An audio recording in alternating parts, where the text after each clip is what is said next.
감사합니다. 오늘 아까 준영 청년이 기도해 주시는데 말씀에 힘 있게 해달라고 하는데 되게 좀 와닿았어요. 아침에 요즘 설교를 제가 평소보다 많이 하잖아요. 오전 예배 두 번 하다 보니까 9시 때 힘이 없어요. 그리고 너무 힘이 없어서 이제 하고 나면 11시에 갑자기 힘이 생겨요. 그래서 혹시 좀 힘의 차이가 있더라고요. 근데 힘이 많아지면 단점이 있어요. 설교가 길어져요. 그래서 적당히 힘이 있는 것도 좋은 것 같아요. 막 힘이 많아지면 막 1시간 막 이렇게 하게 되더라고요. 그래서 그렇습니다. 네, 그냥 괜한 소리 했어요. 자, 피곤하시겠지만 그래도 다시 한번 깨어서 또 하나님을 예배할 수 있었으면 좋겠고, 그리고 이어지는 모든 순서 가운데도 다시 한번 주님께서 우리 가운데 함께 하시기를 소망합니다. 오늘 우리에게 주시는 하나님의 말씀이에요.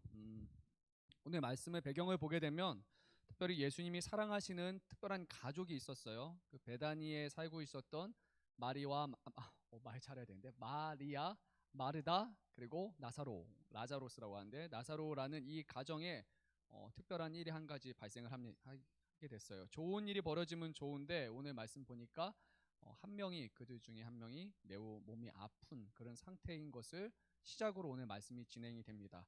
혹시 가족 중에 몸이 이렇게 아픈 것을 경험하신 분 있어요? 아마 대부분 조금 누군가 아팠던 것을 봤을 거예요. 엄청 오랜 기간 아픈 게 아니라 할지라도 뭐 몸에 수술을 했거나 회복되는 기간을 받거나 그런 것들이 분명히 한 번쯤 있었을 거예요. 저도 있어요. 예전에 제가 저희 어머니시죠? 저희 어머니가 한번 귀가 좀 안 좋으세요. 어렸을 때부터 안 좋으셨는데 어머니가 좀 거짓말을 좀 많이 하셨어요. 귀가 안 좋아서 수술하러 가셔야 되는데 수술한다는 말을 안 하시고 그냥 어디 좀 갔다 올게, 그냥 그렇게 했어요. 근데 진짜 그때는 어디 갔다 오신 줄 알았어요. 어머니가 어디 가시면서 돈을 놓고 가시거든요. 맛있는 거 사 먹어라. 그러니까 돈에 눈이 멀어가지고 어머니 좋은데 가셨고, 나는 막 이거 10,000원짜리 보니까 맛있는 거 사 먹고 막 돈도 남으니까 오락실도 갈까? 막 혼자 그런 생각을 하면서 그렇게 막 나쁘게 생각을 안 했던 것 같아요. 어머니 어디 좋은데 가셨구나.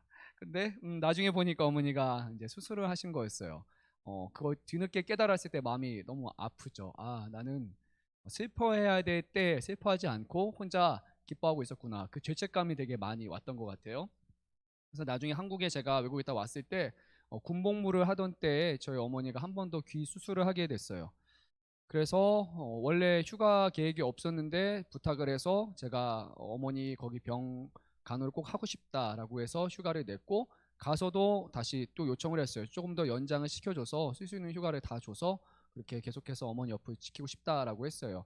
그래서 병원에 가가지고 어머니 저거 수술하기 전에 거기 바닥에 이렇게 조그마한 침상 같은 거 있잖아요. 딱딱한 거. 거기서 자면서 어머니 손 잡고 같이 기도하고, 그리고 어머니 끝난 다음에도 다시 퇴원하실 때까지 한 며칠 정도 제가 같이 있었던 것 같아요. 좀 쉽지는 않았던 것 같아요. 누군가가 이제 병상에 오른다라는 것을 생각하면, 이 어머니가 아프다라는 걸 생각하니까 감정적으로 우선 많이 힘들어요. 그리고 힘들었던 것 중에 또 하나는 내가 해줄 수 없다라는 게 정말 힘들어요. 뭔가 내가 도와줄 수 있는 게 있으면 빨리 낫게 하는데 뭐라도 할 수 있는 게 있으면 좋은데 제가 할 수 있는 게 하나도 없으니까, 너무 무기력하고 무능력하니까 그것 때문에 좀 마음이 무거웠던 것 같아요. 저희 사모님, 승희 사랑하는 우리 사모하느님이 지금 뒤에 계신데 저희 승희 사모님도 첫 출산을 하고 나서 자연분만이 아니라 제왕절개 수술을 했어요. 좀 달라요.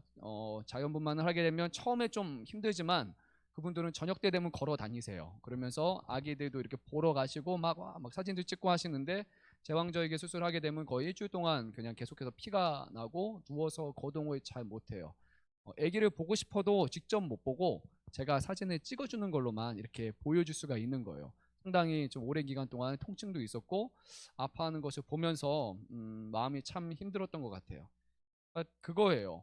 내가 할 수 있는 게 하나도 없다. 뭔가 돕고 싶은데 도울 수 있는 게 너무 없다. 이게 죄책감처럼 느껴지고 마음이 참 무거워지는 것 같아요. 병자를 간호하고 병자를 옆에서 지켜보고 돌본다라는 것은 그래서 힘든 것 같아요. 그 시간이 길어지면 길어질수록 내 무기력함이 더해지고, 그래서 그 자신에 대해서 짜증도 나기 시작하고 점차 그 전체적인 분위기 자체가 그래서 좋지 않은 방향으로 가게 되는 것 같아요.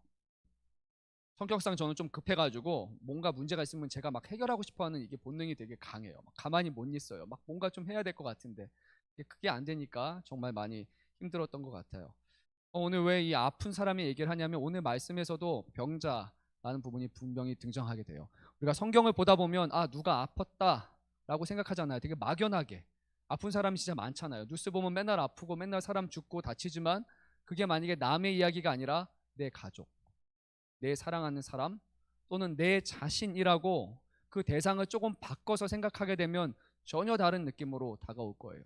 여러분이 너무나 사랑하는 여러분의 아버지, 어머니 아니면 여러분의 아직은 결혼 안 했지만 사랑하는 나중에 자녀가 있다면 자녀가 정말 몸이 아파서 죽어가고 있다고 생각이 들면 전혀 말씀이 다르게 생각될 거예요. 왜 이렇게 간절한 마음을 가질까? 당연한 거예요. 내일이 되니까요. 오늘 말씀을 보게 되면 특별히 나사로라는 사람이 정말 병에 갑작스럽게 걸리게 되었고 그는 지금 죽어가는 상황에 있게 돼요. 마리아와 마르다는 너무 갈급한 마음으로 예수님께 사람을 보내요. 그런데 가까운 곳에 있는 것이 아니라 예수님이 이미 멀리 갈릴리 지역으로 한 사흘길 걸리는 곳으로 가셨기 때문에 시간도 상당히 소요되었고 지체된 상황 가운데 결국 그 소식을 전하게 됩니다. 오늘날처럼 전화해서 어떻게 잘 도착했어? 이렇게 확인할 수 있는 상황도 아니고 과연 예수님께 잘 전달했는지도 모르고 그리고 지금 어떤 상황인지 막연하게 그냥 계속해서 기다려야 되는 그런 상황 가운데 마리아와 마르다가 지금 놓여 있게 되는 거예요. 이 본문을 보면서 약간 힘들었던 내용은 그거예요. 말씀이 뭐라고 되어 있냐면 자 한번 우리가 6절 말씀 한번 눈으로 한번 볼까요? 6절 말씀에 이렇게 되어 있어요. 나사로가 병들었다 함을 들으시고 예수님께서 취했던 모습은 무엇이었죠? 이틀을 더 유하셨다. 이게 보는 저한테는 상당히 좀 힘든 부분이에요. 아니 저는 예수님이 어떤 분인지 우리 알잖아요. 저도 알고 여러분도 알아요. 예수님이 꼭 그 소식을 듣고 나서 사흘길을 걸려서 다시 그 지역에 가서 나사로야 하고 만져줘야 예수님이 그 나사로가 살아난 게 아니에요. 병이 낫는 게 아니라 예수님의 방식은 그냥 그 자리에서 기도하시면 병이 나아라 하면 병이 날 수 있는 거 아시잖아요. 이미 예수님께서 그런 기적을 한번 행하셨어요. 어떤 왕의 신하가 급해 왔어요. 자신의 자녀가 지금 몸이 아프기 때문에 예수님께서 그 자녀를 위해서 예수님에게 부탁을 했어요. 이 자녀 낫게 해달라고. 그리고 예수님께서는 그가 믿는 그 순간 그의 열이 내리기 시작했다라고. 이미 먼 곳에 있는 자녀가 병이 나았단 말이에요. 그러니까 예수님의 능력은 지금 원하시면 이 나사로의 소식을 듣는 순간 그를 바로 회복시킬 수 있는 능력, 그것이 분명히 예수님의 능력이라는 거예요. 근데 예수님은 왜 그의 병을 고치지 않으셨을까? 그리고 말씀을 보게 되면 사랑하신다라고 또 말씀하고 있단 말이에요. 그러면 사랑하는 사람에게 당연히 병을 고쳐주는 것이 너무나 당연한 것인데, 그런데 마르다도 사랑하시고 마리아도 사랑하시고 그리고 그의 동생 나사로까지 다 사랑하신데도 불구하고 예수님이 내리신 결정은 이틀 동안 머물다가 아무런 치유도 하시지 않고 기다리고 그리고 이틀 지난 후에 나사로가 죽은 것을 확인하신 후에 예수님은 그 여정을 다시 떠나게 되시는 거예요. 여러분은 어때요? 예수님 좋은 분? 예수님 마음이 참 너그러우신 분으로 느껴지세요? 예수님이 정말 사랑이 넘치시는 분으로 느껴지세요? 갑자기 제가 예수님을 나쁜 분으로 만들었나요? 말씀을 볼 때 저는 좀 아쉬워요. 예수님 분명히 예수님이 사랑이 넘치신 분인데 왜 이 본문에 들어서는 사랑이 아닌 다른 것을 하시는 것 같습니까? 라는 생각이 좀 많이 들었어요. 근데 예수님은 우리와 좀 다른 생각을 가지시고 계셨던 것 같아요. 사람들이 와서 이 나사로가 지금 병에 걸려서 어려움 가운데 있습니다라고 했을 때 예수님이 하셨던 첫 번째 반응이 뭐였냐면 우리 4절 말씀 한번 읽어볼까요? 4절 말씀 이렇게 한 목소리 읽어보도록 하겠습니다. 예수께서 들으시고 이르시되 이 병은 죽을 병이 아니라 하나님의 영광을 위함이요 하나님의 아들이 이로 말미암아 영광을 받게 하려 함이라 하시더라. 예수님이 뭐라고 하셨어요? 죽을 병이 맞다 아니다? 아니다. 근데 나사로 죽었어요? 안 죽었어요? 죽었어요. 예수님의 생각에서는 분명히 죽은 후에까지 생각을 하신 게 맞겠죠. 죽고 나서 살리실 것을 염두에 두고 하신 말씀이 맞지만 어찌됐건 예수님은 죽을 병이 아니다 라고 말씀하시고 그리고 나서 예수님이 내세웠던 가장 중요한 것은 이것은 하나님의 영광을 위해서라면 지금 그 나사로에게 가지 않고 그가 죽도록 놔두는 것이 맞다라고 예수님은 결정을 내리셨던 거예요. 예수님이 나사로를 사랑하지 않으셨을까요? 정말 사랑하신 것 같아요. 마르다와 마리아와 나사로를 예수님이 사랑하셨다라고 성경이 표현하고 있기 때문에 예수님은 정말 이 땅에 오셔서 제자들을 사랑하셨고 모든 죄인들을 사랑하셨고 한 명 한 명 그냥 허투루 여기지 아니하시고 그들을 정말 사랑하심을 계속해서 성경을 통해 보여주고 계셨어요.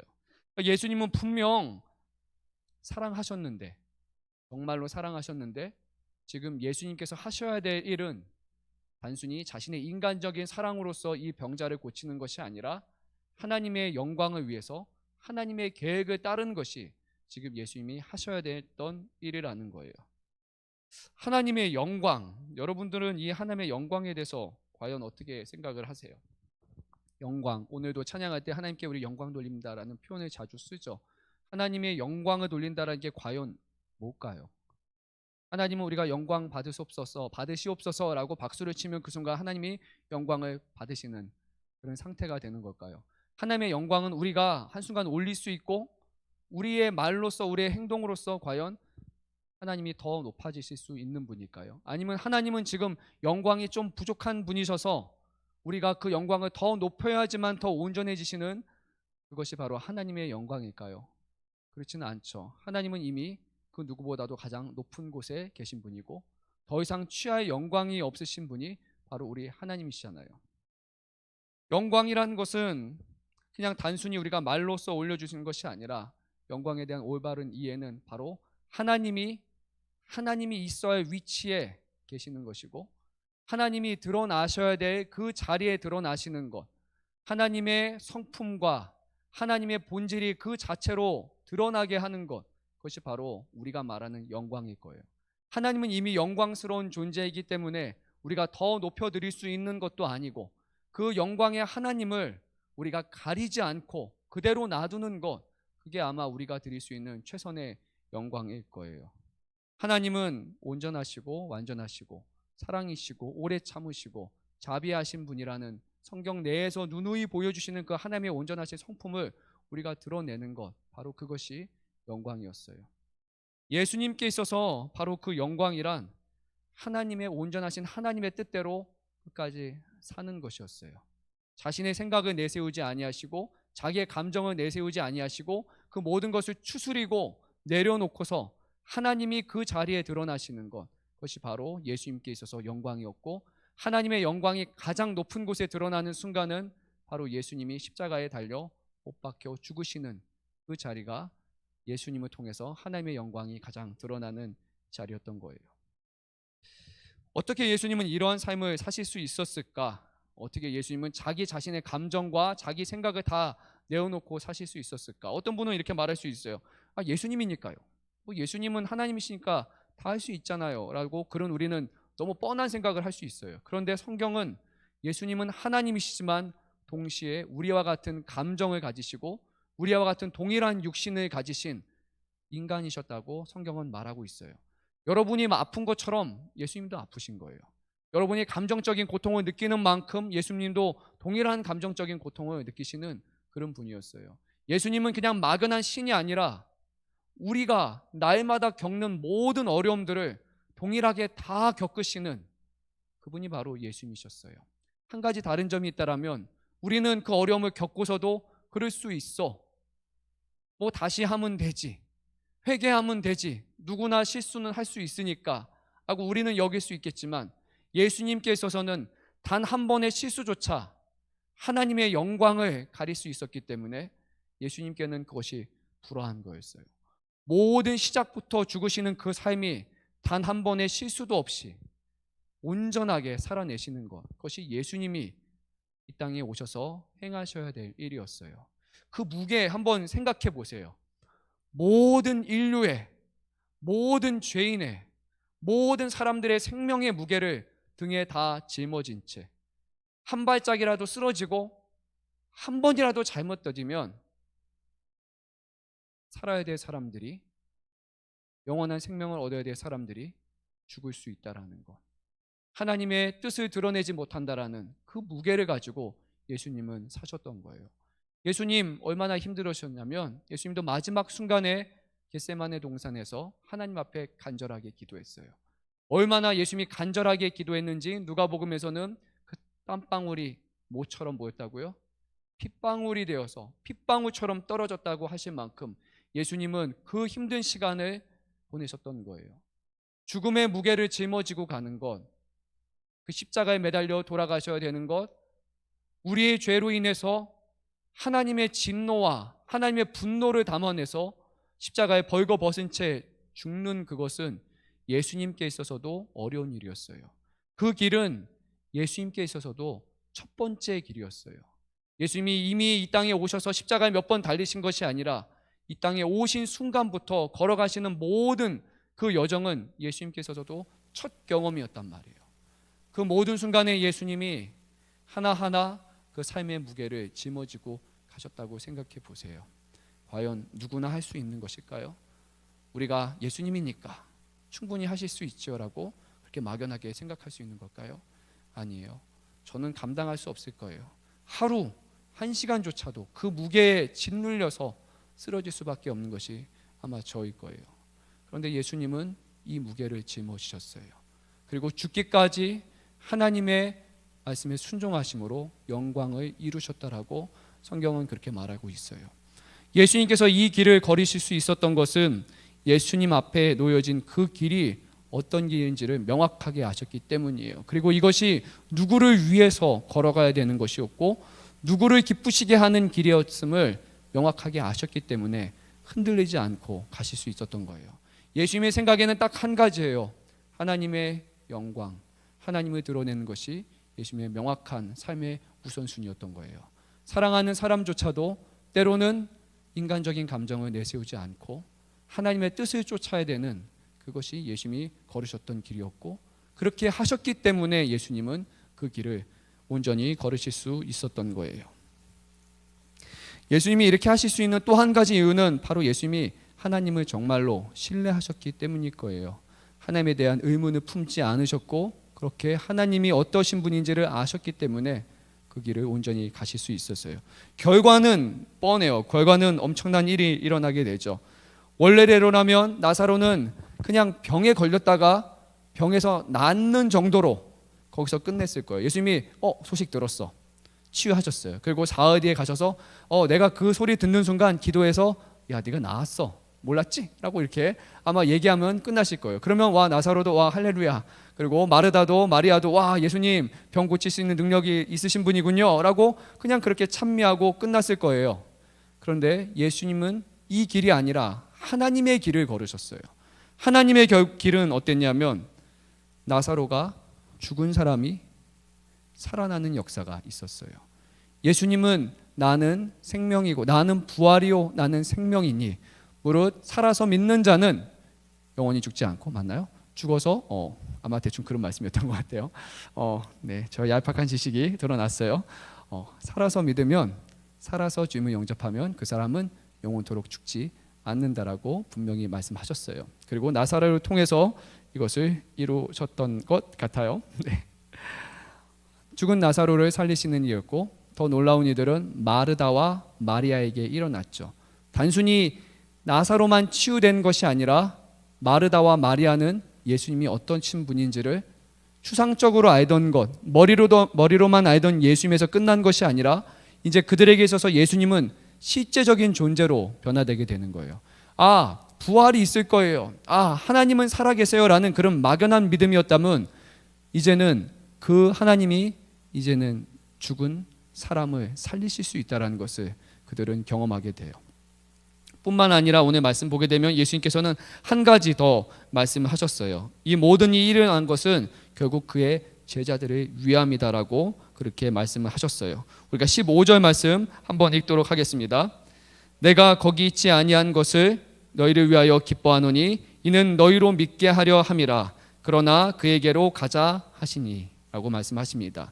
결국 이 모든 일을 통해서 나사로가 그냥 치유만 됐다면 나사로만 회복되는 것을 끝났겠지만 나사로 그리고 주위에 있는 예수님의 제자들 마리아, 마르다 그리고 그곳에서 함께 통곡하고 있던 모든 유대인들까지도 하나님이 어떠신 분인지 하나님이 보내신 예수 그리스도가 어떠신 분인지를 이 사건을 통해서 깨닫게 된 거예요. 그러니까 우리의 생각을 가지고 우리가 우리의 감정적인 걸 가지고 우리의 지식을 가지고 이렇게 하면 좋을 것 같다라고 생각하면 거기서 끝나요. 그렇게 아마 이루어질 거예요.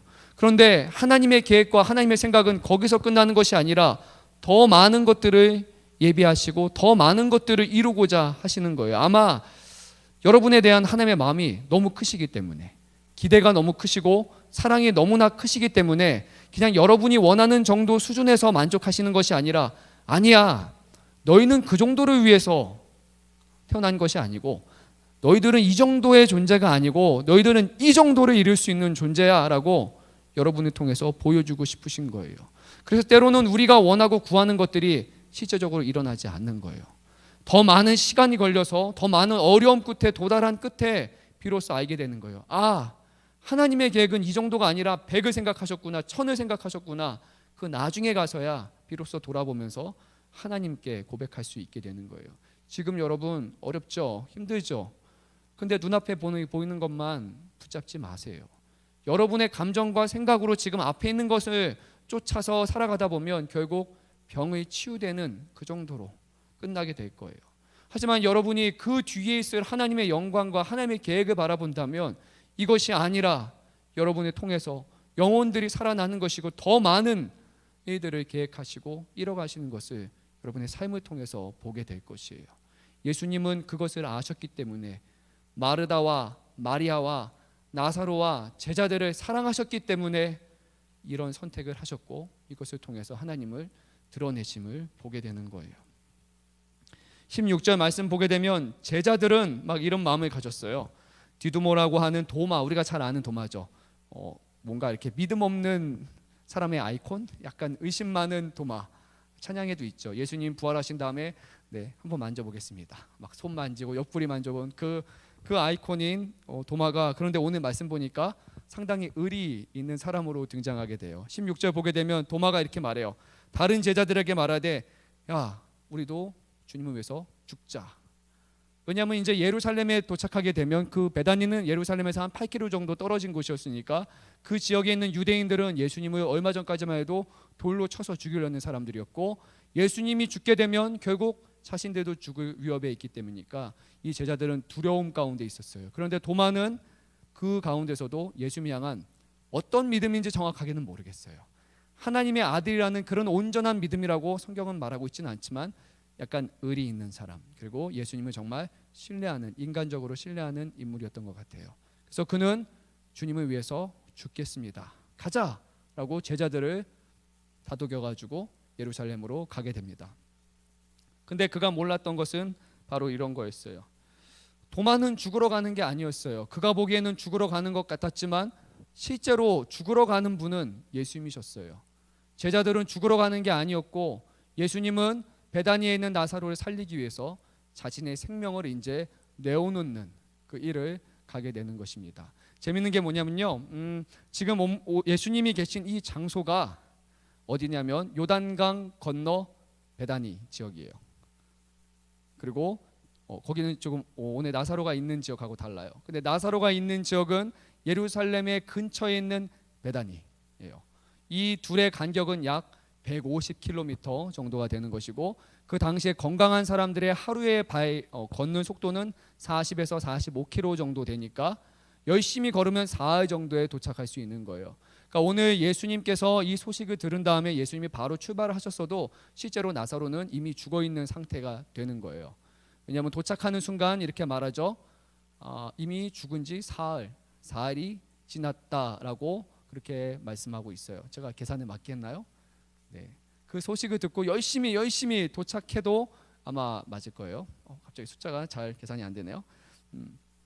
예수님이 이틀을 기다리셔서 그렇게 걸어가신 것은 명확하게 이 나사로가 그냥 죽은 것이 아니라 죽은 지 한참이 지나서 더 이상 모든 사람이 보기에도 시체가 부패하고 나사로가 확정적으로 죽었다라는 것을 사람들에게 믿게 하기 위함이었고, 완전히 죽어있는 나사로를 다시 살리기 위해서 예수님은 이 시간을 미루시고 가신 거예요.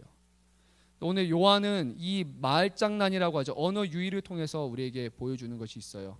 예수님이 계신 그 베단이라는 곳은 생명을 살릴 수 있는 그런 베단이었지만, 예수님이 없는 예루살렘의 베단이는 사람들이 죽는 곳이었고, 예수님께서 이 베다니에서 이 베다니로 옮겨가시는 순간 그곳에서는 다른 생명이 살아나는 역사가 일어난다라는 것을 분명히 우리에게 보여주고 있는 것 같아요.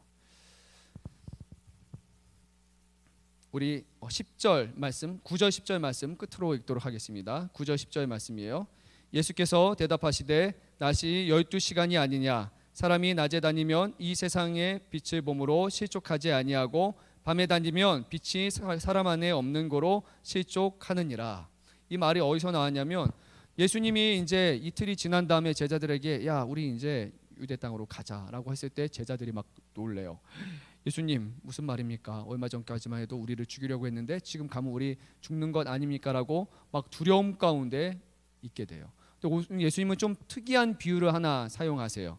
바로 낮 시간이 12시간이고 밤 시간이 12시간이다. 이것은 그 당시 유대인들이 생각했던 시간의 개념이었어요. 12시간의 개념으로 쉽게 나눠서 생각을 했어요.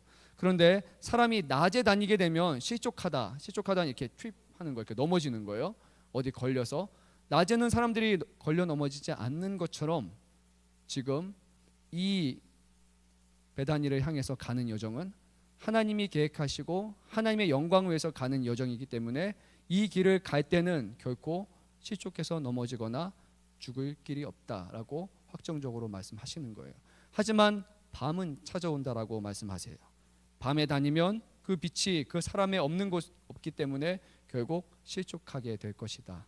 예수님이 하나님의 계획대로 하나님의 영광을 위해서 간다면 그 길은 죽음이 없으시겠지만 결국 하나님께서 그 모든 것을 이루신 후에는 예수님도 죽으셔야 됐고 예수님을 따르는 제자들도 결국 앞으로는 죽음이 찾아올 것을 말씀하셨어요.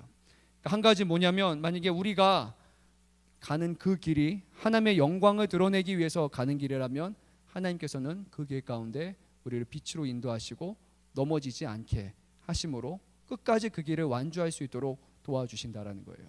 예수님께서 서선 것이 십자가의 죽음이었지만 저와 여러분에게 있어서는 십자가가 아니라 아마 다른 길로 또 인도하실 거예요. 그 길이 하나님께 드려지는 길이냐 하나님의 영광의 길이냐, 그 길이 하나님의 영광의 길이라면 넘어지지 않는 길을 주실 것이지만 만약에 여러분이 하나님의 영광의 길이 아니라 저와 여러분의 영광을 위한 길을 가게 된다면 그 길은 밤과 같아서 우리가 얼마든지 쉽게 넘어질 수밖에 없는 길이라고 오늘 제자들에게 예수님은 끝으로 말씀을 하시는 것을 보게 됩니다. 한번 우리가 지금까지 걸어온 길을 돌아봤으면 좋겠어요. 우리는 하나님의 영광을 정말 드러내기 위해서 드러내기 위해서 엄청 노력을 하지 않았어도 우리가 수시로 말하는 하나님의 영광이라는 것, 과연 정말 우리는 그 영광이 무엇인지 알고 그 영광을 바라보며 가고 있었는지, 하나님의 영광이 아니라 우리의 영광을 드러내기 위해서 하나님의 영광을 살짝 등에 업은 채 우리가 살아가진 않았는지, 그리고 우리는 정말 하나님의 영광을 우선순위로 여기면서 지금 여러분이 걷고 있는 그 여정을 지금도 기쁨으로 감내하면서 끊임없이 걸어가고 있는지 한번 우리의 자리에서 우리의 위치에서 한번 돌아보면 좋을 것 같아요. 그리고 새 학기를 시작하는 우리 청년들도 있고 앞으로 여러분에게 주어진 여정 가운데 한번 생각을 우선순위를 바로 잡고 했으면 좋겠어요. 내 영광입니까? 아니면 하나님의 영광입니까? 분명히 다른 결말이 있을 거라고 생각이 돼요. 오늘 주님께서 말씀을 통해서 우리에게 주시는 것이 있었더라면 우리 마음속에 그래 라고 여기는 것이 아니라 네 맞습니다 라고 다시 한번 마음속으로 확신하고 그 길을 가겠노라고 우리가 고백하고 확신할 수 있는 우리 모두가 되기를 간절히 소망합니다. 이 시간 우리 함께 찬양을 할 텐데 한번 반주 가능할까요? 주님과 같이라는 찬양 아시는지 모르겠네요. 주님과 같이. 뭐가 없죠. 네. 인터넷에 한번 찾아보세요. 주님과 같이. 네, 한번 찬양하도록 하겠습니다. 원래 이 찬양은 진짜 영어 찬양으로 너무 좋은 찬양이에요. 그 There is no one like you 찬양인데 한번 우리가 불러볼게요.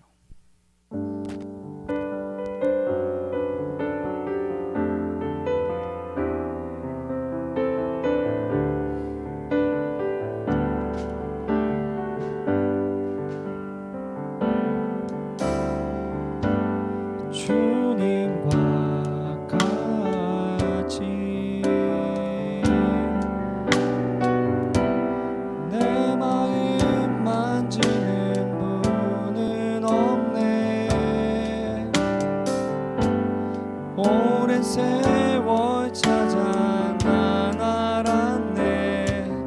내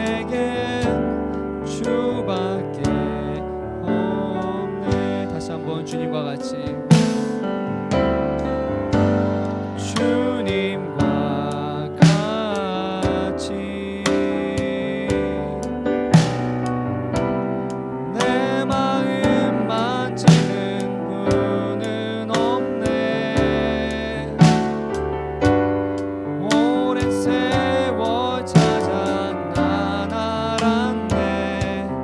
내겐 주밖에 없네. 주잡이 강같이 흐르고 주잡이 강같이 흐르고 주 손길 치료하네.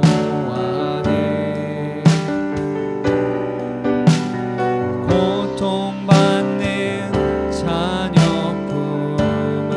품으시니 주밖에 없네. 주밖에 없네. 주님과 같이 주님과 같이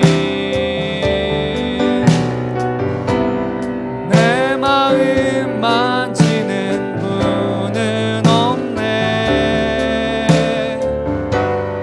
오랜 세월 찾아 난 알았네. 내겐 주밖에 없네. 주님과 같이 다시 한번 고백합니다. 주님과 같이 내 마음 만지는 분은 없네. 오랜 세월 찾아 난 알았네. 내겐 주밖에 없네. 시간 우리가 함께 기도하기를 원합니다. 예수님께서 우리의 어려운 처지를 모르시는 것이 아니라 그 누구보다 우리의 모든 어려움을 아시고 여러분이 여러분을 아는 것보다 여러분이 여러분을 사랑하는 것보다 주님은 여러분을 더 사랑하시기에 여러분의 위해서 자기의 생명을 아낌없이 내어놓으신 것처럼 그분은 우리의 연약함을 동정하지 못하실 분이 아니라 우리의 모든 것을 아시되 죄가 없으신 분이라는 히브리서의 고백처럼 그 예수님을 다시 한번 바라보고 주님께서 여러분 안에 부족한 것들을 채워주시고 여러분의 상한 마음과 그리고 확신 없는 삶 가운데 다시 한번 우리의 마음을 채워주시사 하나님의 영광의 길을 이미 온전히 걸으시고 완성하신 그 예수님을 다시 한번 우리가 바라보고 그분을 뒤따르고 그분을 우리의 마음속에 여기면서 우리도 그 길을 다시 한번 가고 싶노라고 우리의 인간의 길이 아니라 하나님이 인도하시는 영광의 길을 바라보며 오늘 살아가기 원한다는 그 마음으로 이 시간 주님께서 우리 안에 함께 하시고 성령으로 도와달라고 이 시간 다 같이 주님의 이름 한번 부르고 기도하시겠습니다. 주여